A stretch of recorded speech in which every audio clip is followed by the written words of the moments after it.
What is going on, Busy Bariatrics, and welcome to another episode of the Busy Bariatric Podcast. Last episode, we talked about the importance of finding healthy sources of dopamine and how to really find ways to naturally, both proactively and reactively, kind of set up a pattern of success in an ecosystem where you're getting dopamine in the right ways, in the right amounts, at the right time. Today's episode, kind of boring, but kind of needed. How do you put it all together? If you remember, like at the beginning of this season, I kind of gave you a little bit of my story, and then I told you what the busy method was, and then we kind of broke down how to build habits, understand nutrition, stay active, put yourself first, and get healthy sources of dopamine. That is a lot.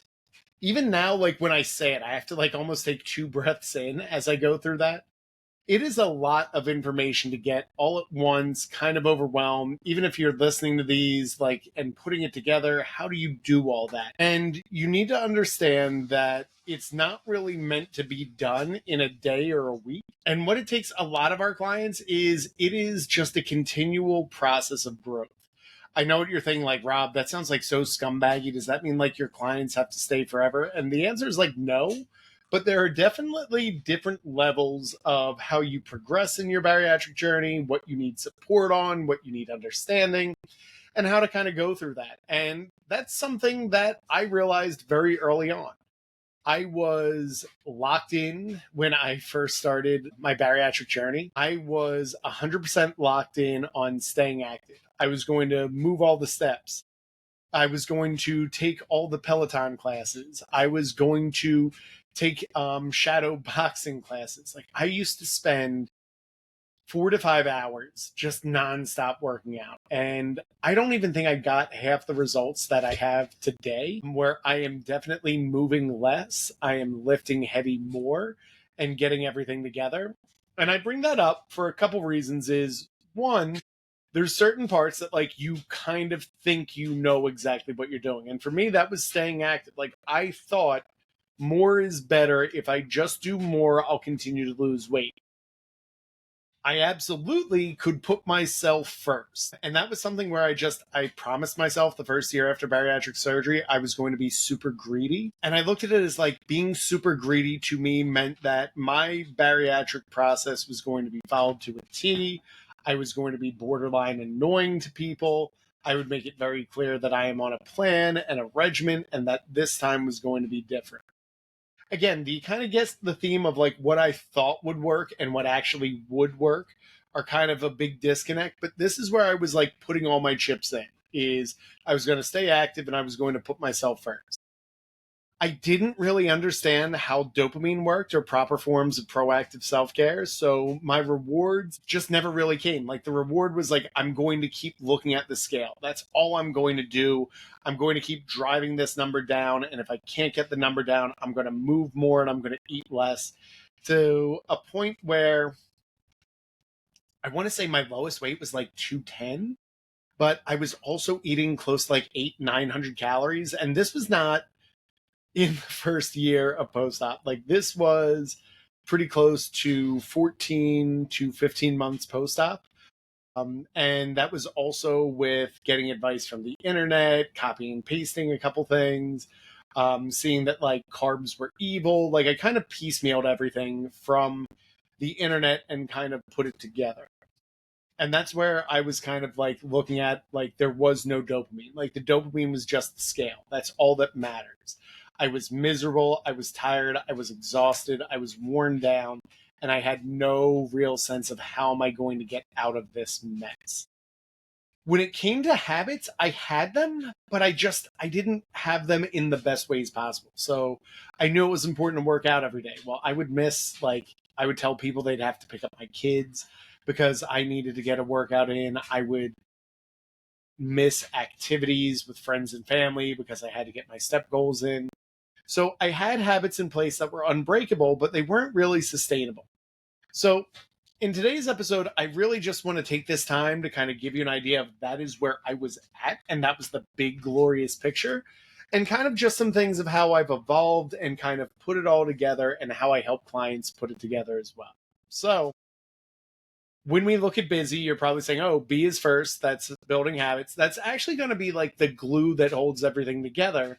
So I'm going to start right at the end and actually work ourselves backwards because this is actually how it works. I guess I should have figured out like why sub bariatrics. Like if I did busy backwards, like why sub, maybe I do it, but then everyone, it'd be confusing. But let's start with healthy sources of dopamine and how you can start to incorporate it and why you kind of need to do this first. If you do not find your bariatric journey rewarding or that you are getting the most out of it, you're probably not as likely to continue with the process. Especially, I know for myself, as someone who used to be obese and struggled with chasing dopamine, I kind of needed quick fixes fast that could absolutely give me something of a sense of joy, entitlement, or self worth. So for me, it was finding simple rewards for simple solutions early on. So if you were only a couple months post-op or you were freshly cut, like you're just getting out of surgery, hitting your water goal is a really good way to start a reward system. And as I share in other episodes, what I would do is every day that I hit my water goal, I would put like $2 in my Boba Fett piggy bank. And after a while, like that's $14 a week. And you'd be like, well, that's really not that much, but hear me out. If I made it a whole week and I had $14, I might take that $14 and go to Ross or Dick's Outlet or somewhere and get a new athletic shirt at a affordable price at like 14 bucks. And that was a reward for like just hitting a water goal. And that would be like, okay, now that I know that I can do it for a week, let's go for 2 weeks and up it to like $28. And then keep snowballing that until the rewards got well. And I was like, look, I have water on repeat. Then I did it the same for protein and my steps. And slowly and surely, I started making this snowball where I was saving a little bit more money. I was hitting a lot more of my goals, but I was chasing the dopamine of, ooh, here's the reward. Kind of like in Family Guy where they have, I forget if it's Peter, but they like pretty much get him to go across the country by putting like a Reese Pieces a couple yards in front of him each time. So he keeps going like, ooh, piece of candy, ooh, piece of candy, ooh, piece of candy. And the reason we laugh and why it's so relatable is that's kind of how our bodies chase dopamine is the second we receive dopamine, our brains are naturally wired to go find the next piece of dopamine. It's kind of like nasty like that. So your little mini Reese cups for me became these like $2 increments that I would just be like, ooh, another $2, put in the bank. Ooh, another $2, put in the bank. Ooh, another $2, put in the bank. And by slowly and surely doing that, we kind of really got it into it. So one of the things we do with our clients is we tell them what are going to be your base level rewards for a job well done that aren't really related with food, drugs, or alcohol. As we get through retail therapy, I always say like saving money can also be a way, just how we did it there, as opposed to you need to spend money every day. And slowly getting that into your system can work. The next is staying active. For many of our clients, what we do is we really just start on getting them into a step goal and getting a habit into it. And it doesn't really matter where my clients start. I've had clients that have come back off of knee replacement surgery and we're starting at like 3,500 because they were working a desk job all day. And over time, even a year or so, they're crushing a 10K step goal. They're moving their bodies better. They're getting the results that they want. And they're developing everything that they need. And that's a really cool process that they can see. Slowly, we work through dumbbells and then home workouts with resistance bands and get them into the gym. But as we continue to move and process this, we're getting more of those snowballs and we're giving the proper rewards for it. Movement is going to play a really big part, but the next driver that we have to get is nutrition. Once we build the habits of getting movement in and dopamine chasing, this is where we really want to start dialing in macros and start to get the results.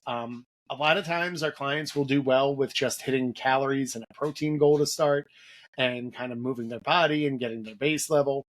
But by doing something as simple as just, okay, we're going to start to look at the base level of calories and hit a protein goal consistently, that's going to start to get us some really good results of what we need to do. Then slowly we start to incorporate, okay, now that we have our proteins and our caloric range, we start adding some carbs and some fats into the mix, and we start finding the mix that makes our clients look good and feel good. And then we teach them just simple things of like, hey, let's start reactive tracking, which is kind of their first step, where it's almost, okay, this is what you ate. Now let's put it in the chronometer and we get a feel for that. And then we go to proactive tracking of I packed my lunches and my dinners, and this is what my day looks like. And we get it in there. And then we get into what I call advanced tracking, which is where we really look at our calendar of if I'm going out to dinner on Friday, maybe I'm a little lighter on my caloric range on Thursday. And don't think like super restrictive, but think like maybe 100 or 200 calories less 2 or 3 days up, so that if you do go a little bit over on your dining out, then it kind of balances out at the end. And that's the cool thing about learning how to incorporate macros, how to hit your calorie and protein goal, is it works the same way that a budget does, where the better you get at seeing what your upcoming expenses are, the more you know to kind of like pull back in some areas where you can spend and where you can do it. And that's really the ultimate goal we have for all of our clients, is to have this freedom through discipline where they don't necessarily have to track their macros every day. For me, I do, because I'm working with a coach and we have clear goals because I have photo shoots and public appearances coming up and everything else. So I know the importance of getting all this done. The other part is I could really go off a lot of this, and I kind of know this is what I have for breakfast every day. This is what I have for lunch every day. This is what dessert looks like, and dinner as well. I said dessert before dinner. That's like the dream. But knowing what that calorie range looks like, how we're going to hit it, what we're going to do to get it, that all really does allow us to build everything. So when we have it, we have those habits in place by building them in. And that's where the B comes in. So you've got all these things that you have to do. You have these goals. You have to record. You have to log. You have to track. You have to do the thing. That's where like you kind of have to put it together, and the building habits really comes from building it out through our calendar. One of the quickest ways we find quick wins for clients is for us to do a calendar audit, and it's a really simple way of identifying why we don't have the time to get everything that we need, and it's by just really mapping out this is what the week looks like. When we look at the week as a whole, it kind of allows us to have this perfect picture and say, okay, this is what we want to adjust. This is what we want to scale back on. This is what we need more or less in, and kind of put it all together. By having that calendar in place and setting it to repeat, you don't necessarily have to change your calendar every 2 minutes. Some things are just set in stone. Like for me right now with our splits, I work out. Let's see, what is my split? Because we just adjusted. I take Tuesdays and Thursdays and I do yoga. I do a lift on Wednesday, and then I lift Friday, Saturday, Sunday, Monday. So it's a little goofy and backwards from a regular schedule. But that allows me 2 weekend lifts where I'm lifting with my good buddy Adam, who helps me on form, physique, challenging me, kicks my butt. And it also allows us to get some good recording content sessions on Sundays before the Eagles game because the gym's a little lighter. And that also gives me 2 days in the week to work on my mobility, sweat it out, and get a little bit of cardio while still hitting a step goal. Having a calendar in place and knowing that that has to be done really does benefit. For my meal plans and prep, it's simple things like knowing that we have kind of a set rotation. September and May, we always say, are just dumpster fire months in the D'Amedio household. And the reason is we're back to school. My wife, Kate, coaches field hockey. My oldest daughter does field hockey with my wife and then goes to dance. My youngest daughter goes to gymnastics and is playing the saxophone and has tutoring for her classwork. So there's a lot that has to like get set up and get into the rhythm. So before we even get into the rhythm, we use pre-made meals for that. And then May, I'm kicking off summer camp. So it is my biggest launch of the year. So we usually take on double the amount of clients we normally do. We'll bring on guest speakers. We have more community calls. I feel like it's a little bit of a shameless plug for Busy Bariatrics Summer Camp, but it is kind of our flagship offer for the entire year. And it's one of my proudest things because I get to bring so many awesome professionals that I've met, that I know, love, and trust together in the community. And we have a really good time. And my clients just, they have a blast. So it is kind of a joy.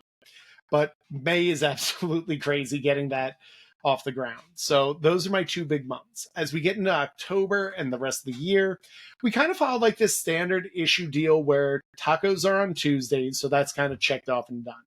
Saturdays, we do big crock pot meals so that we kind of have like a batch and then we can freeze some for later meals during the year and getting some other things together. Sundays are our Sunday gravy because we're Italian, and gravy, if you're having an idea of brown for Italians in New Jersey, it's a red sauce with like meatballs, sausage, and a pasta. And depending on if I'm on a bulk or a cut, it just means I'm having 93 lean ground beef meatballs over my wife's gravy. When I'm in a bulk or maintenance, it means I might be having a protein pasta or some homemade pasta to make it work for me. But that's our Sunday routine. Then really that leaves us. Friday is our grocery shopping Costco haul day. So everyone has their own order at Costco. My youngest daughter, Stella, she has 1 slice of pepperoni pizza and it's like the size of her head and she's thrilled to death with that. My wife will get something that from the frozen section and air fry it based on whatever her guilty pleasure is she wants that night. I will take a chicken bake when I'm not in a cut. Because that just like brings me joy and I can get it for $4.99. And my oldest daughter switches between a hot dog and a chicken bake based on what she's feeling. But we get all our grocery shopping done and we pretty much eat at the Costco food court or we bring it home and eat it right there. And that's where we kind of like kill 2 birds, 1 stone. We get all of our grocery shopping done. And we also have like our dining out experience. I know it's exquisite, but it does come to under like $12 to feed our whole family on a Friday night. And you can't even get orders of fast food for 1 person at that price. So shout out to Costco. If they want to sponsor a podcast, I would absolutely be that person.